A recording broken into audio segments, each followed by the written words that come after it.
Hey students, so welcome back to my YouTube channel. So here we are going to solve question number 11 of exercise 20E. ठीक है, तो चलिए इसको solve करते हैं.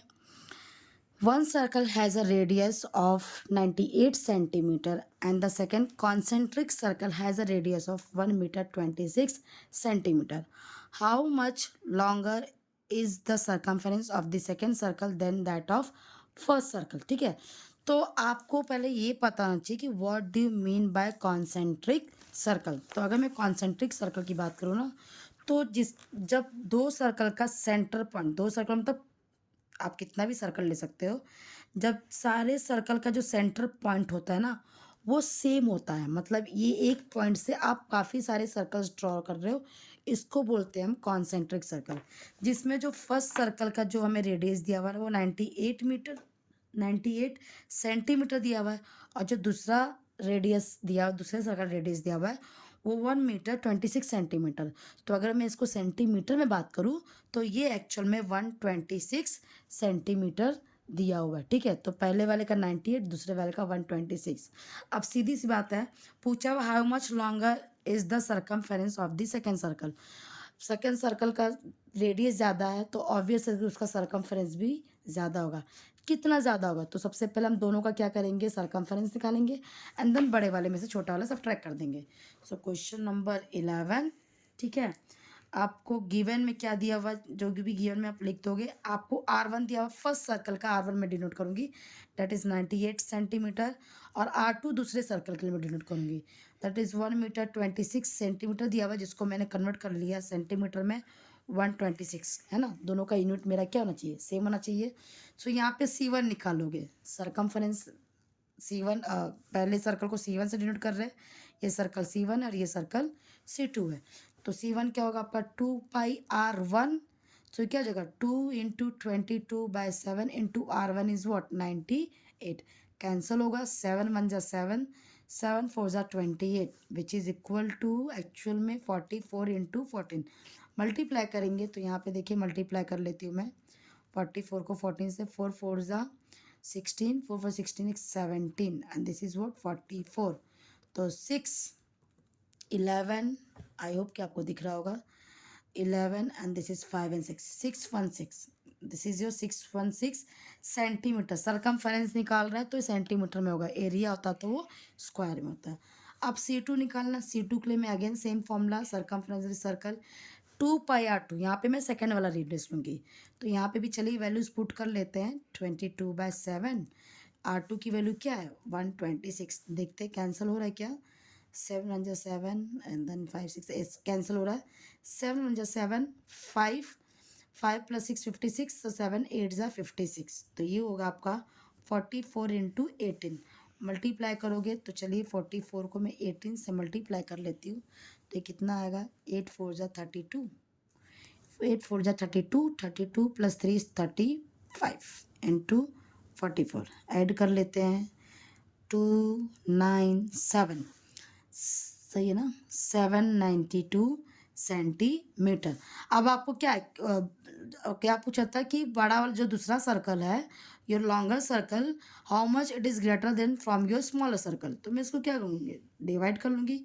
So therefore subtract कर लूँगी. C2 - C1 is equal to 792 - 616 which is equal to 12 - 6 is 6, 8 - 1 is 7, और ये आगे क्या, 7 - 6 इज 176 सेंटीमीटर.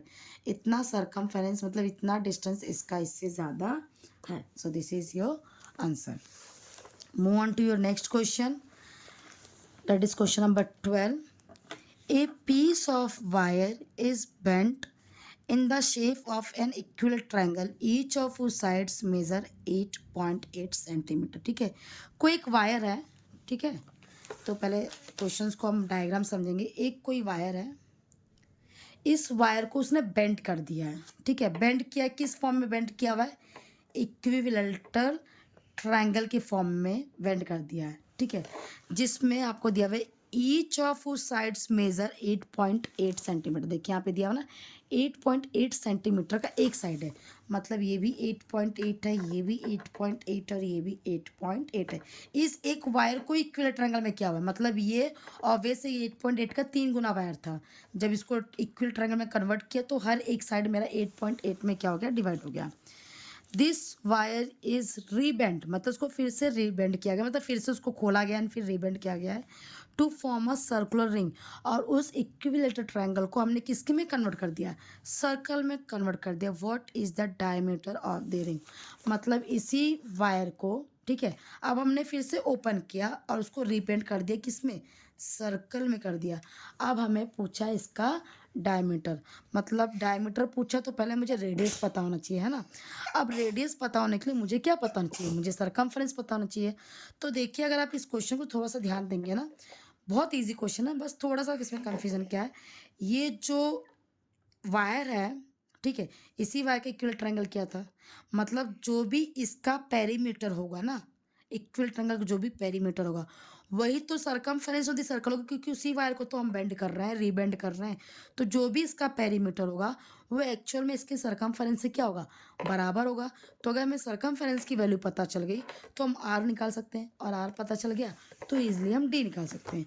तो देखिए यहाँ पे आपको दिया हुआ है क्वेश्चन नंबर 12, गिवन में आपको साइड ऑफ इक्विलेटरल ट्रायंगल दिया था ना, साइड ऑफ इक्विलेटरल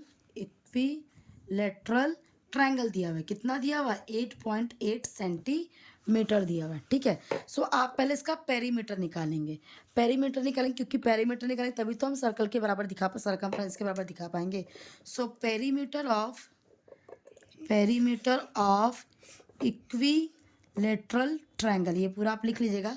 इसका फॉर्मूला क्या होगा, 3 × 8, क्योंकि ऑब्वियस है तीनों ही साइड्स मेरे इक्वल है तो आप 3 से मल्टीप्लाई कर लीजिए। पेरीमीटर आपको पता है 8.8, मल्टीप्लाई करेंगे तो 3 × 8 = 24, 3 × 8 = 24, 24 + 2 = 26, और एक डिजिट के बाद डेसिमल, तो डेसिमल हो जाएगा, ये हो जाएगा आपका सेंटीमीटर। मतलब ये जो मेरा इसका पेरीमीटर आया है वो कितना है आपका, आपका आया है 26.4।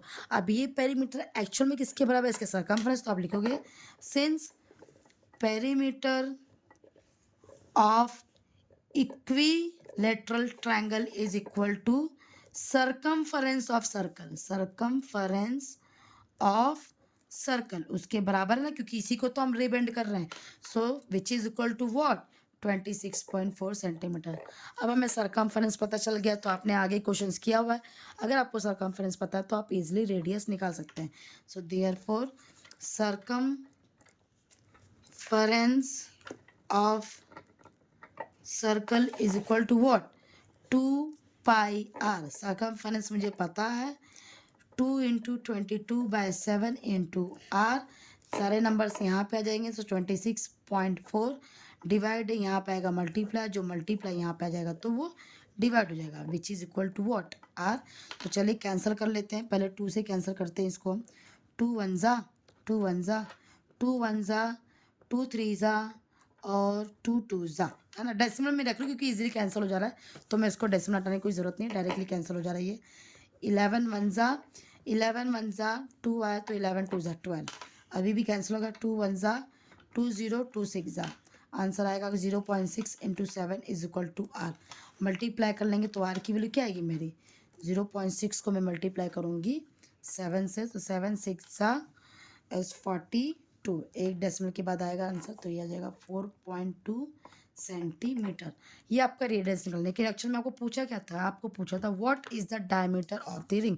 So therefore diameter of ring is equal to, that is d is equal to 2 times of r, so 2 × 4.2 which is equal to 2 2 ज़ा 4 2 4 ज़ा 8, 8.4 centimeter.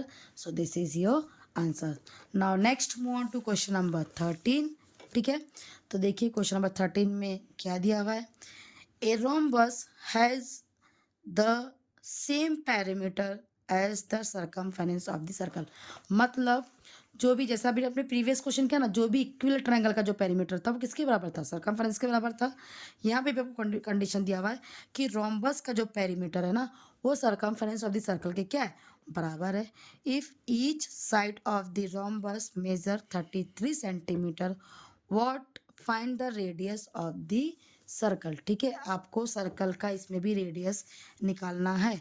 तो सीधी सी बात है, आपका रोम्बस यहाँ पे कंडीशन हमने खुद से अप्लाई कर लिया था, यहाँ पे कंडीशन ऑलरेडी दिया हुआ है कि उसके सरकमफेरेंस के बराबर है। तो देखिए रोम्बस का मतलब क्या होता है, पहले first of all you have to know that what do you mean by rhombus. तो रोम्बस के चारों साइड्स क्या होते हैं, सेम होते हैं, जैसे इक्विलेटरल ट्रायंगल का सेम था। तो देखिए ये हो गया आपका रोम्बस। रोम्बस का हर एक साइड कितना मेजर है, 33 सेंटीमीटर है ना, हर एक साइड, जिसके चारों साइड्स बराबर होते हैं और थोड़ा सा क्रॉस में होता है। इसी को सीधा कर दो तो रोम्बस आपका क्या हो जाएगा, स्क्वायर। तभी तो कहते हैं ना, every square is your rhombus but every rhombus is not your square. तो देखिए सारे 33 में क्या हो जाएंगे। तो मैं अगर इसका मुझे अगर एक साइड की वैल्यू पता चल गई तो मैं इसका पेरीमीटर निकाल सकती हूँ। तो अगर आप पेरीमीटर ऑफ रोम्बस निकालेंगे, देखिए मैं शॉर्ट फॉर्म में लिख रही हूँ। ठीक है, पेरीमीटर ऑफ रोम्बस, क्योंकि ऑलरेडी मैंने लिखना सिखा दिया कि आपको लिखना कैसे है। तो हर चीज़ लिख के दिखाया जाए, ये ज़रूरी नहीं है, टाइम आपका फालतू वेस्ट होगा। सो 4 इंटू 33 मल्टीप्लाई कर लेते, 4 3 ज़ा 12, 4 3 ज़ा 12 प्लस 1 इज 13, तो 132 सेंटीमीटर। क्वेश्चन आपका सेंटीमीटर तो सेंटीमीटर आएगा। अब आपको कंडीशन क्या दी थी, सिंस आपको पता है perimeter of rhombus is equal to what, circumference of the circle, circumference of circle, ये कंडीशन आपको दिया हुआ है। तो ये भी कितना हो जाएगा, ये भी हो जाएगा आपका 132 सेंटीमीटर। अब आपको क्या निकालना है, आपको रेडियस निकालना है। तो सीधी सी बात है, आपको सरकमफेरेंस पता है तो आपका रेडियस निकल जाएगा। So circumference is equal to 2πr, आपको ये दिया हुआ है 132, this is 2 into 22/7 into r. अब देखिए 132 इंटू, ये तो आपको पता ही है, आपने इतने सारे क्वेश्चंस कर रखे कि अब मुझे बताने की ज़रूरत नहीं है। कैंसलेशन कीजिए, 2 1 ज़ा 2 6 ज़ा एंड 2 6 ज़ा 11 2 ज़ा 11 6 ज़ा 2 1 ज़ा 2 3 ज़ा 7 इंटू 3, तो आर की वैल्यू क्या आ जाएगी, 21 centimetre. This is your answer. I hope your all doubts will be clear. But फिर भी अगर आपको कोई क्वेश्चन ऐसा है जो नहीं समझ में आया तो आप मुझे कमेंट में कर दीजिएगा, मैं आपको उसका सॉल्यूशन बता दूंगी, उसको फिर से समझा दूंगी। तब तक के लिए बाय बाय।